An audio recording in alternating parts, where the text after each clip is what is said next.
Bhim army chief Chandrashekhar Azad ने UP की Nagina seat पर ताल ठोककर चुनाव को दिलचस्प बना दिया है। चंद्रशेखर आजाद ने खास बातचीत में कहा कि वो मायावती के उम्मीदवार के तौर पर चुनावी मैदान में हैं।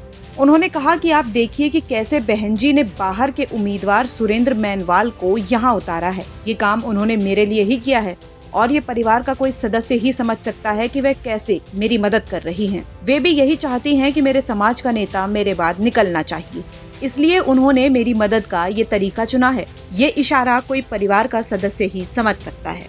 जिस जगह से आप चुनाव लड़ रहे हैं, इस जगह से मायावती की भी शुरुआत है। आज बीएसपी अपने जो उत्तराधिकारी हैं उनको, आकाश आनंद को आज यहाँ से चुनाव मैदान में उतार रही है। आपको लगता है बसपा कोई चैलेंज नहीं है आपके लिए? देखो, पहली बात तो वो मायावती नहीं, मायावती जी है।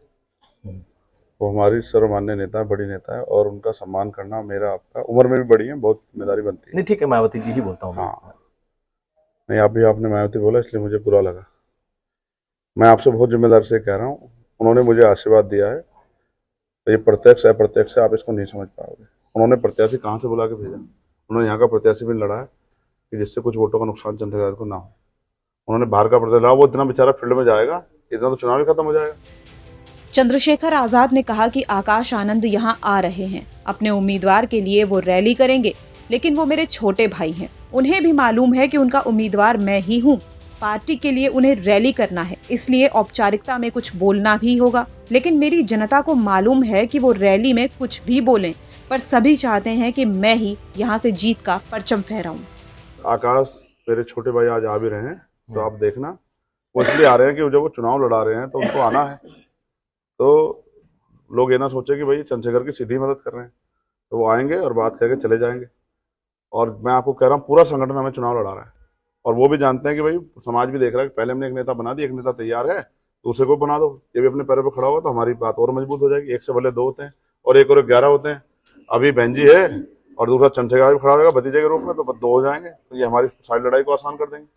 तो आप ये कह रहे हैं कि बहन जी आपको परोक्ष तौर से आपको मदद कर रही हैं, आपको उन्होंने खड़ा किया है, आप उनके कैंडिडेट। प्रत्याशी भी इतने दिन बाद उन्होंने घोषित किया, जब आधा चुनाव खत्म हो गया था। तो वो, मैं फिर कह रहा हूँ ना, जल और कुल की सबको आती है, उनको भी आ रही है कि भाई 11 साल से वो हमारा बेटा लड़ रहा है, उतनी मुसीबत है उसके सामने, जितनी उम्र नहीं उससे ज्यादा मुकदमे, 39-40 मुकदमे सरकार ने उसके ऊपर लगा दिए, उसके ऊपर गोली भी चल गई। तो वो भी, आप समझो ना, कुछ चीजें ऐसी होती है जो ना कहने की होती है। अब आपको क्या पता कि हमें कितने परिवार में कितना प्यार होता है। बता दें कि नगीना सीट पश्चिमी यूपी के बिजनौर जिले में आती है। यहाँ से सपा ने पूर्व जज मनोज कुमार, बसपा ने सुरेंद्र मेनवाल और बीजेपी ने ओम कुमार को चुनावी मैदान में उतारा है। ऐसे में चंद्रशेखर ने यहाँ से नामांकन भरकर चुनावी मुकाबले को रोचक बना दिया है। यहाँ दलितों और मुसलमानों का वोट करीब 70% है। अगर किसी एक उम्मीदवार के पक्ष में ये वोट एकमुश्त चला जाए तो उसकी जीत तय है। नगीना से कुमार अभिषेक की रिपोर्ट, यूपी तक।